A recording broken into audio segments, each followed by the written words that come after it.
Olá, boa tarde. Você acompanha agora notícias do Brasil e do mundo desta sexta-feira, dia 12 de maio. O advogado do ex-ministro da Justiça, Anderson Torres, declarou que não existe possibilidade de delação premiada em relação a ele.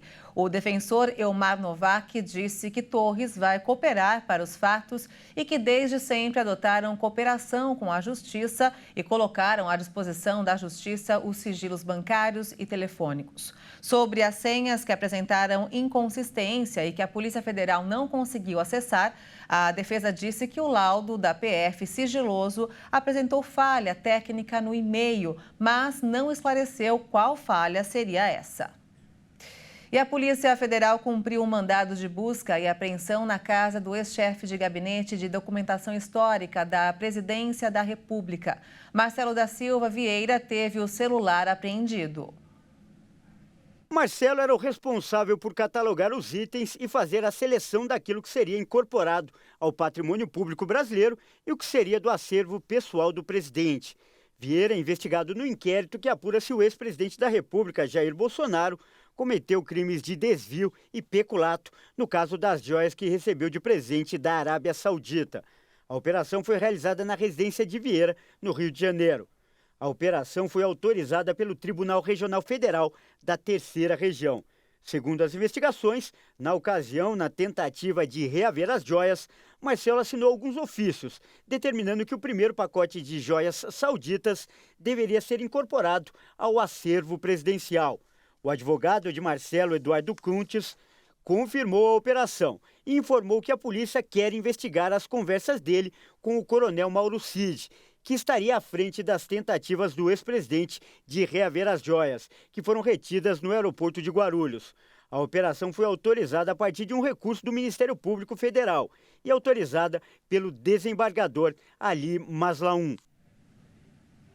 O presidente Lula sancionou o projeto de lei que abre crédito especial de 7 bilhões e 300 milhões de reais para o Ministério da Saúde para assistência financeira complementar aos estados, Distrito Federal e municípios para o pagamento do piso salarial da enfermagem. A lei foi publicada no Diário Oficial da União desta sexta-feira e muda o valor que os profissionais da saúde receberão. Os recursos serão distribuídos por meio do Fundo Nacional de Saúde. O novo piso salarial da categoria de enfermagem passa a ser de R$ 4.750. Os técnicos de enfermagem receberão pelo menos 70% desse valor, cerca de R$ 3.325. Os auxiliares de enfermagem e parteiras, 50%, equivalente a R$ 2.375. A lei que estabeleceu o piso salarial para profissionais de enfermagem foi aprovada no ano passado e chegou a ser suspensa pelo STF. Segundo o texto da lei, os recursos necessários à abertura do crédito vêm da incorporação de uma sobra financeira encontrada no balanço patrimonial do exercício de 2022. O Ministério Público do Trabalho, o Ministério Público Federal e o Ministério Público Estadual de São Paulo estudam entrar com uma ação conjunta contra a Prevent Senior, pedindo o pagamento de indenização por dano moral coletivo na Justiça do Trabalho. O valor ainda está em discussão. A decisão pela judicialização ocorre depois que a operadora de saúde se recusou a assinar um termo de ajustamento de conduta proposto pelo Ministério Público do Trabalho, em que a empresa se comprometeria a corrigir falhas após irregularidades encontradas na área trabalhista durante a pandemia da Covid-19. A Prevent Senior não concordou com os termos apresentados pelo MPF e fez uma contraproposta considerada inaceitável pelos procuradores do trabalho, o que inviabilizou a assinatura do acordo no fim do ano passado. Desde 2021, os procuradores do trabalho ouviram médicos e outras testemunhas, além de enfermeiros, técnicos de enfermagem e funcionários da área administrativa das unidades da Prevent. A empresa não quis informar os motivos pelos quais optou por não assinar o termo de ajustamento de conduta. A Procuradoria do Trabalho afirma ter reunido relatos e provas documentais que confirmaram a prática de assédio moral organizacional, com episódios de pressão, constrangimento e ameaças para que médicos da operadora receitassem e distribuíssem o chamado kit Covid. Os trabalhadores brasileiros que perderam o emprego já podem começar a receber o seguro-desemprego com um novo valor. Com a alteração do salário mínimo, o seguro-desemprego para quem recebe o valor mínimo passará a ser de R$ 1.320. O teto agora será de R$ 2.230,97. Somente nos primeiros 3 meses deste ano, o número de pedidos do benefício chegou a 1.800.000 em todo o país. O tempo para a liberação do valor aos trabalhadores demitidos sem justa causa após a solicitação varia entre 31 e 60 dias. O seguro-desemprego é um direito do trabalhador previsto na Constituição.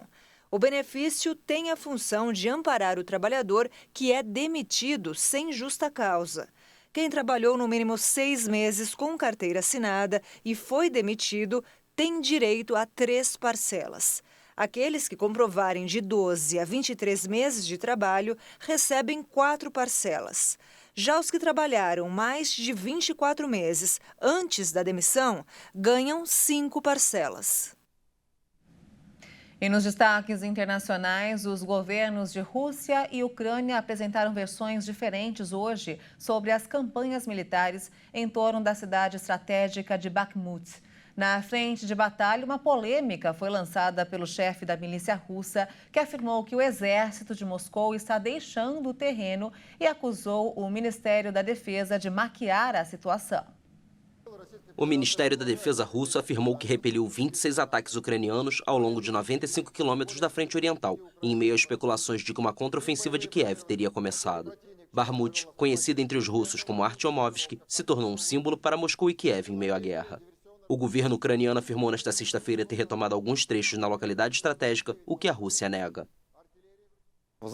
Na parte ocidental de Artyomovsk, unidades de assalto realizaram combates para capturar áreas urbanas. As unidades paraquedistas prestam apoio a eles e cortam as tentativas das forças armadas ucranianas de lançar contra-ataques nos flancos. Os anúncios de operações vitoriosas marcam uma intensificação dos combates após meses de uma relativa estabilidade.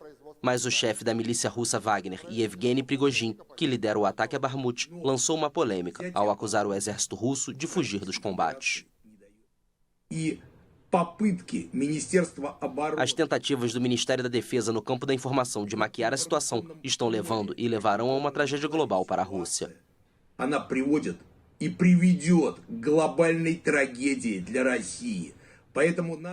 Prigozhin, cuja rivalidade com o exército russo aumentou nos últimos dias, reconheceu os sucessos ucranianos e desafiou o ministro russo da Defesa, Sergei Shoigu, a visitar Bakhmut. E olha só, um serviço de ônibus autônomo começará a operar na próxima semana em Edimburgo, na Escócia. É o primeiro serviço do tipo no Reino Unido. Tudo pronto na Escócia para a primeira linha de ônibus autônomo do Reino Unido começar a operar. É uma rota de 22 quilômetros no oeste de Edimburgo, que começará a operar na próxima segunda-feira. Embora os ônibus tenham pilotos automáticos, funcionários vão estar nos veículos para verificar se a tecnologia funciona corretamente e assumir o controle em caso de emergência. É algo novo, emocionante de ver, é parte da nossa revolução tecnológica. É bom. A legislação britânica ainda não permite a circulação de veículos totalmente autônomos em vias públicas. Os ônibus contam com um sistema de inteligência artificial a bordo para detectar outros veículos na via, além de câmeras e radares que escaneiam a pista para evitar pedestres. Os sistemas são projetados para aumentar a segurança. O motorista agora tem uma visão de 360 graus e o sistema pode responder mais rápido que um ser humano em termos de tempo de reação. E sempre haverá um motorista de segurança, mesmo quando o ônibus estiver dirigindo sozinho. Portanto, se alguém precisar assumir o controle, isso pode ser feito. Os ônibus, 5 no total, poderão trafegar a velocidade de até 50 km por hora. A previsão é transportar cerca de 10 mil passageiros por semana. E essa edição fica por aqui. Você acompanha outras informações logo mais às 5 da tarde com Beatriz do Vale. Eu volto no Jornal das 18h30. Até lá.